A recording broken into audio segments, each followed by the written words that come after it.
Hello and welcome to episode 192 of Learn, Do, Become Radio. My name is Aaliyah, and today I'm sharing 3 tips for extracting tasks from those text messages, emails, and other pieces of information that come into your life and can sometimes feel like they're causing a buildup, or it becomes a mountain of things to process and figure out how to handle. And I want to share a little bit about making those into simple next actions today. And it's going to be really fun, really simple, and I hope that it's something you can start applying right after you listen to this podcast. This is something that I learned from my mom when I was in high school, and I would have unread text messages that I would purposely leave unread because I knew that once I opened it, I would have to do something with it, and I didn't quite know what to do or in what order to do those things, and it just kind of led to this mental overwhelm of knowing that I had things that I needed to act on and work on, but then not actually taking action and procrastinating those things, sometimes forgetting those things, and I think that that's something a lot of us can relate to, right? Where maybe you feel like, I don't even want to look at my text messages or my email inbox or those sticky notes that I keep writing for myself on my desk. And today we're going to change that by talking about next actions. So we're going to share 3 simple tips, and it's going to be really fun. All of our show notes for this podcast can be found at learndobecome.com/episode 192. So if you'd prefer a written version of what we're talking about today, or if you would just like to be able to skim the information and see some of the examples we'll talk about, you can find all of that there. And if you're brand new to Learn, Do, Become, and you're wondering, well, what are next actions and how can I learn more and how can I create a simple system that will help me to do what matters most and not feel stressed or overwhelmed, we have some great resources for you on our podcast that you can look back into the archives. And we also have a free training called How to Finally Stop Drowning in Piles that can be found at learndobecome.com/step. So 2 great things for you to check out if you're interested. And now on to the podcast, onto the 3 tips. Now, because we're talking about the next actions list, I want to answer the big question, what is a next actions list? This is a list of items that are not calendar specific, and they can be completed anytime during the week. So for example, if you have any one-off task or a simple task related to a project you're working on that needs to be done on Friday at 10 a.m., or it needs to be some kind of calendar specific date, or it has a very important time, that would not be something that would go on your next actions list. That would be something that would either go on your calendar if it was a one-time thing, or if it was a routine, it would likely go on your routines list to do it weekly or monthly or so on. So with the next actions list, we're going to just have it be something not calendar specific that could be completed flexibly anytime within the week. And ideally, we don't want to fill up our list too full that we're feeling overwhelmed and that we can't complete these things by the end of the week. So that's why I like to keep my list relatively short and small if possible. And then I have a list that's separate from my next actions list of all of the future one-off tasks that I would like to get to at some point, but they're not really time sensitive or urgent. It would just be nice to do those one-off tasks. And then when I do have time flexibility or just the energy to do those tasks in my week that I'm planning out, I can bring them over from my master task list over to my context-based next actions list. And so I'll be showing a couple examples on the show notes. So if you'd like to see what these next actions lists look like, we're going to have a couple examples for you on our show notes page at learndobecome.com/episode 192. And it's important that we really try to think about this list in a very simple manner. At Learn, Do, Become, we recommend having no more than 8 current projects for the month. And of those 8 projects are split into 3 categories: me, my family, and beyond. And beyond projects include work and service or community stuff. So we're only having 8 total projects that encompass those 3 categories. Now, when we talk about breaking down projects, we have lots of great podcasts and resources about that. We recommend to break down your projects into the very next, most simple next action. So if you have a huge project to redo your bathroom, the first next action in that project might be, we're just going to do a quick brainstorm of what needs to be changed in this bathroom, where that could be something, a 10-minute next action to just do a brainstorm, then to start creating a simple plan for yourself, figuring out what kind of contractor you might need or what things you can do yourself, and so on, to really break that big project down into something much more simple and manageable. And so those next actions from our projects go on our next actions list that we're going to be talking about in this context today. As well as those project tasks that we just talked about, one-time, one-off tasks also go onto the next actions list. So for example, I had a spoon that somebody left at our house when they were feeding their baby, and on my errands next actions list, I had return spoon to the friend because it wasn't something that we wanted to keep in our house. It was their nice metal spoon. And so that was a one-off task. The neighbor lives a couple blocks away, so all we had to do was put it on the next actions list, and sometime during the week, whenever I had the time, I could flexibly go return that spoon. So kind of silly examples, but those are the two things that are on our next actions list. One-off tasks, and then tasks relating to our current projects for the month.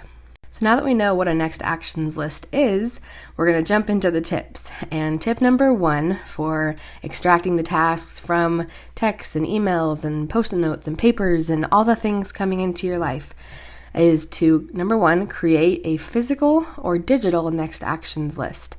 We're going to have some examples, as I said, on the show notes page, learndobecome.com/episode 192 if you want to see actual images of this. And we're also going to link to some templates we have. So if you'd like to print out a template for your next actions, you can definitely do that on our website. But basically, you just need to decide, do I want a physical or digital next actions list?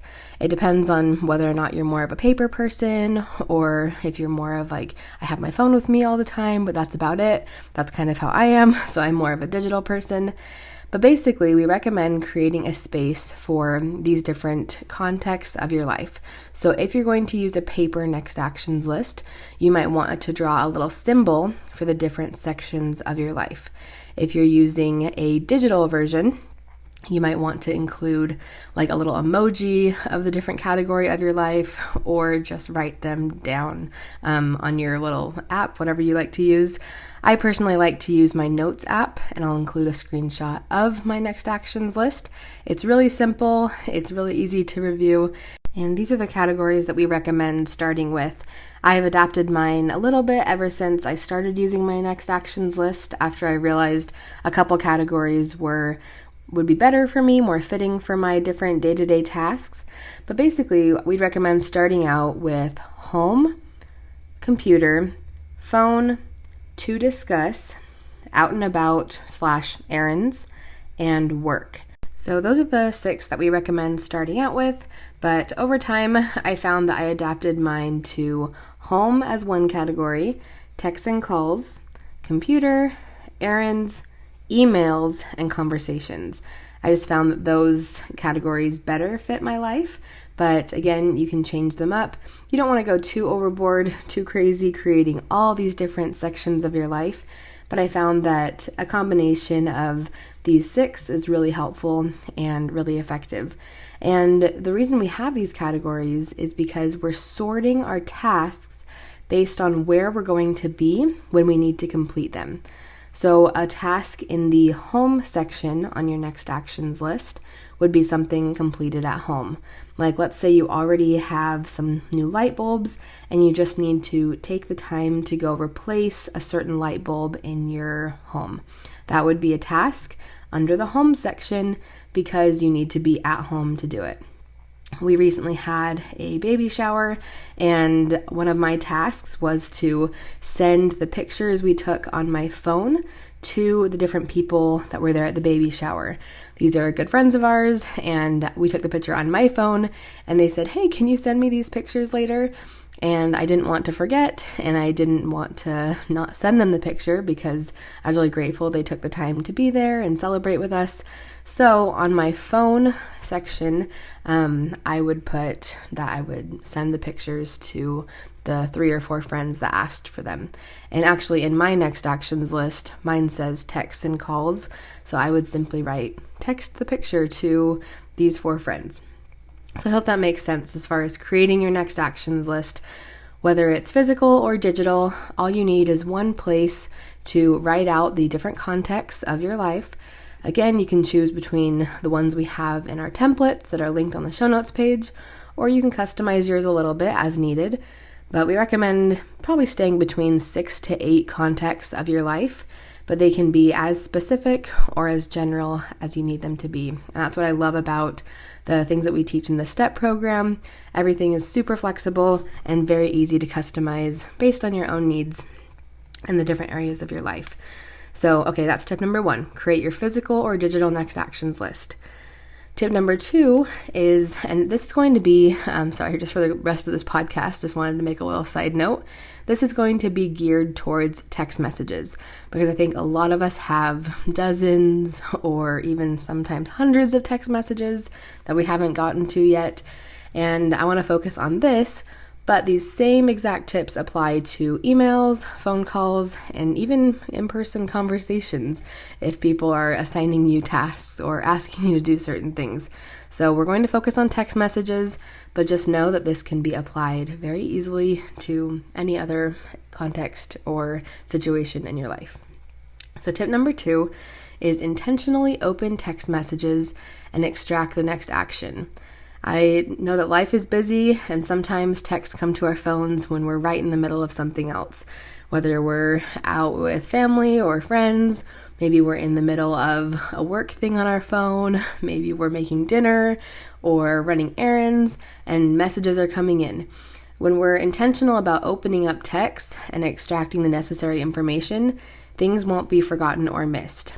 If you can wait until your messages are not competing with any other daily tasks or errands or other things that you're right in the middle of working on, it'll be much easier to extract the next action at hand.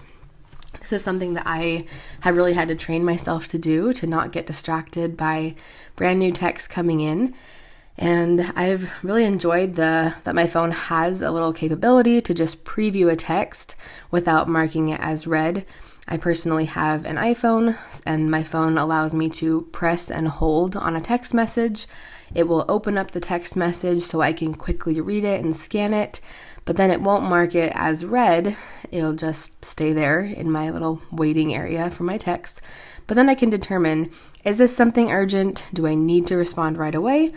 Or can I wait until I have a more intentional moment to process this text, really give the person a response that they need, or extract the task at hand?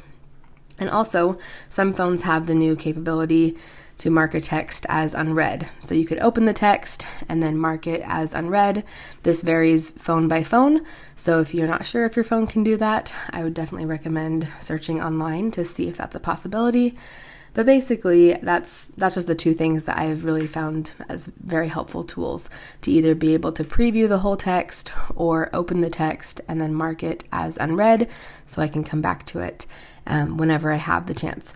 Now, some texts might only require the 2-minute rule. Let's say you receive a message that said, "Hey, can you send me the group picture from Friday?" And if you know that you have that picture on your phone, if you know it'll only take 2 minutes or less to quickly open that text, send the picture of the group, and then move on with whatever you're doing, that's great. It doesn't need to go on your next actions list. But if you're like, well, I'm in the middle of something else, I really can't do that right now, or you think that this task might take a lot longer, then that's something that can wait for a little bit, and you can wait until you have that intentional, specific time to open your text messages. Now, I've found that a couple good times for me to sit down and answer my text messages are at the beginning of the day. After I've finished some of my morning routine, I can look at any text that came in during the night when my phone was in the other room, or I can answer texts that I hadn't answered from the day before. And then usually around lunchtime, when I'm either making food, waiting for that, or if I'm in between work projects or tasks, I can answer a couple texts. And then at the end of the day, when I've kind of just like downtime for the day and I want to answer a couple texts and check them out.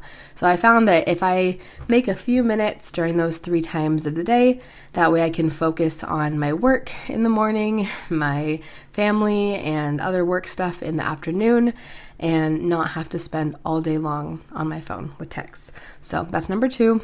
Tip number 2, intentionally open text messages and extract the next action. And now tip number 3 is to add the tasks to your next actions list in the appropriate context. And as I mentioned before, all of the tasks on your next actions list are not calendar specific. So anything with a date that needs to be done on a certain day, or if it's time sensitive, that needs to be on your calendar separately, not on this list. And the tasks on your next actions list will be done sometime during the coming week. Now, this is where it's really important to be aware of our schedule, how busy we are, how many current projects we're taking on, and really be able to set those boundaries for ourselves where if we want to be super helpful and do so much for other people, but we know it might burn us out, we might need to take a step back and realize this might not be a task that I can actually do right now. Perhaps this is something I should delegate, or I could ask the person if I could come back to this later and set a calendar reminder to check in on that task or thing later. We really need to watch our own schedules and our boundary with our time and our energy, because if we're just constantly saying, yes, I'll do that, sure, I'll take on another task, why not, what's one more little thing, that can be a recipe for disaster, especially if we are already working on so much and trying to pare that down. So when you're looking at your calendar for the day and you notice spots with open time or flexible work time, this is a great chance to refer to what's on your next actions list and try to complete a task or 2. For example, I have a work meeting after I record this podcast, but then my afternoon is generally flexible. I have a few work projects I would like to make some progress on, and I also have a couple tasks in my errands section of my context-based next actions list.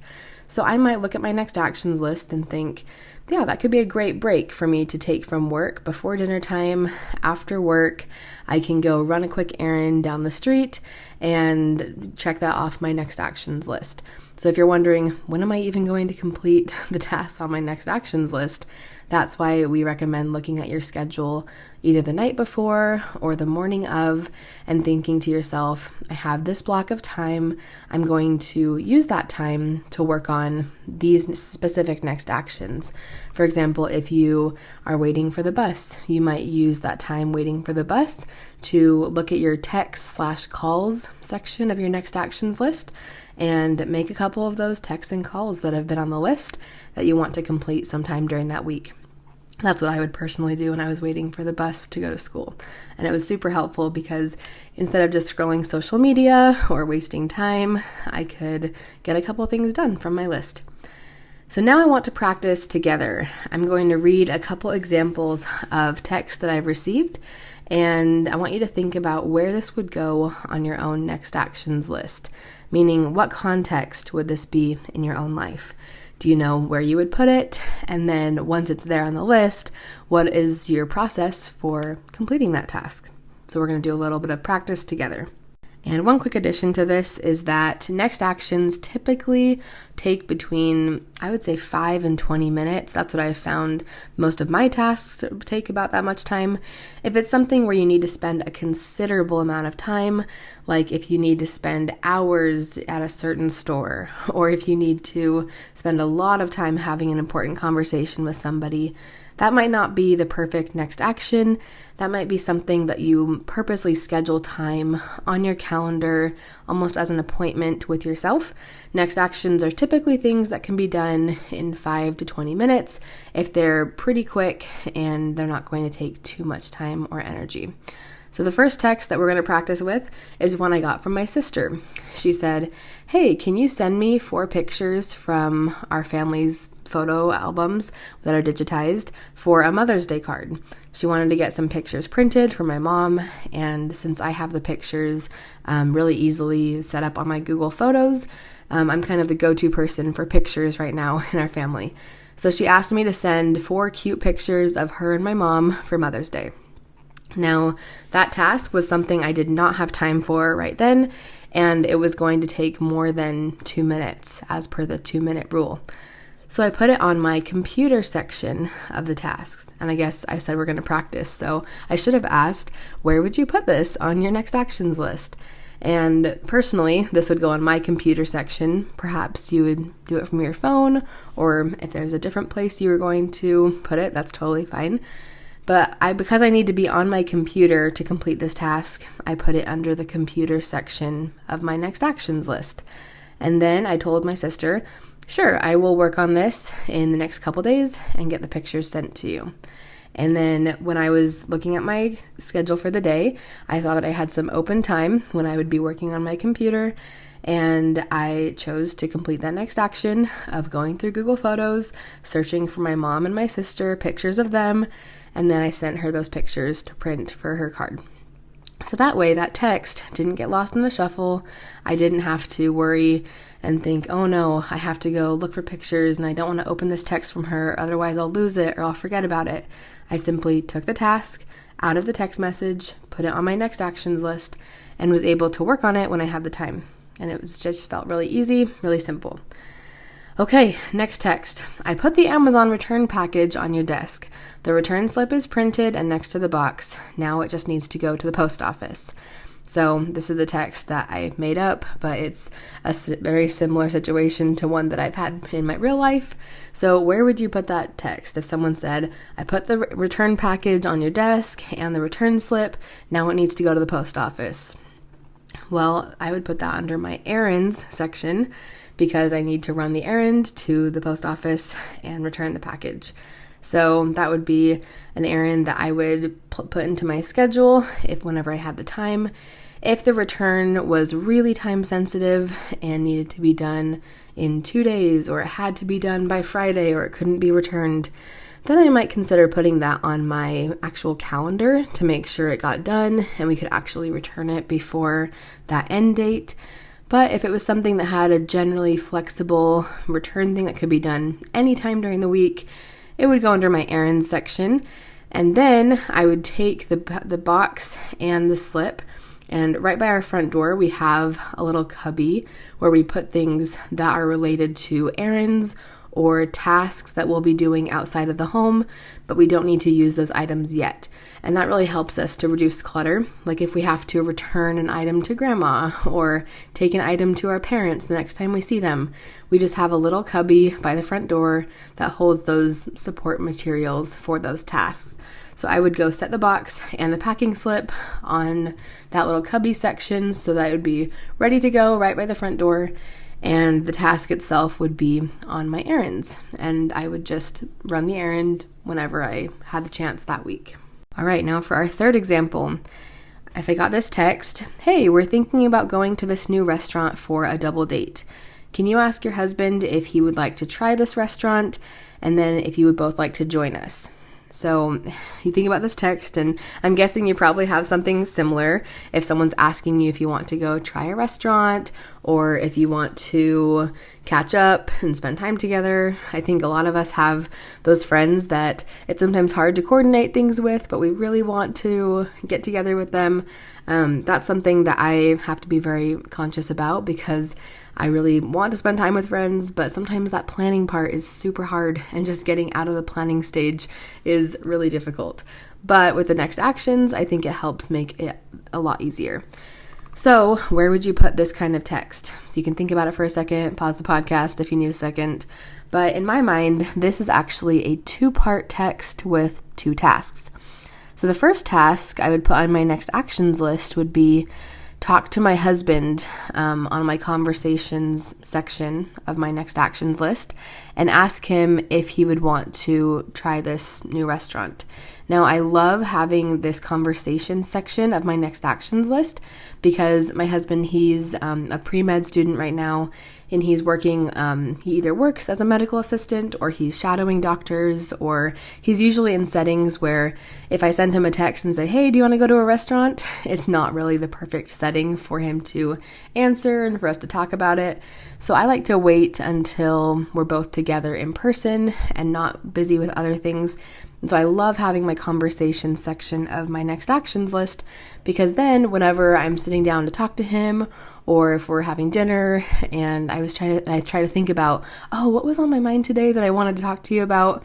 It's right there on my next actions list, and I can just pull it up and have all my conversations with him right then and there. So that's been really helpful for us with busy schedules, and when the texting between the two of us isn't the best format for having a good conversation, that's just what we choose to do.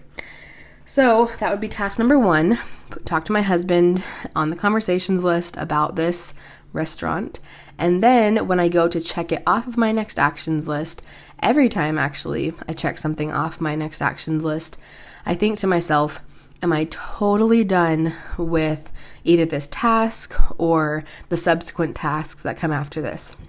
This is really helpful if you're if you're working on projects and you have a next action on your list. When you go to cross it off, you think, okay, was that the last step? Am I done? And if it's for a project, the answer is generally probably not. I'm not done yet. And then you can pull the subsequent next action onto your next actions list and have that next one ready to go. And same thing goes for these kind of 2-part tasks that I pulled out of the text. I think to myself, am I totally done with this task? I just asked my husband if he wants to go to a restaurant with these friends, and am I done? And the answer is no, because now I need to text my friend back and coordinate with her to see when we could do this double date. And so I would put that underneath my texts and calls section of my next actions list to say, text the friend and say, yes, we'd like to go, and give her maybe 2 or 3 dates that work for us. My husband and I have a shared Google Calendar, so I could quickly reference our calendar and say, hey, we're available this Friday, next Saturday, and we could, try to squeeze in a Wednesday if you wanted to have dinner early.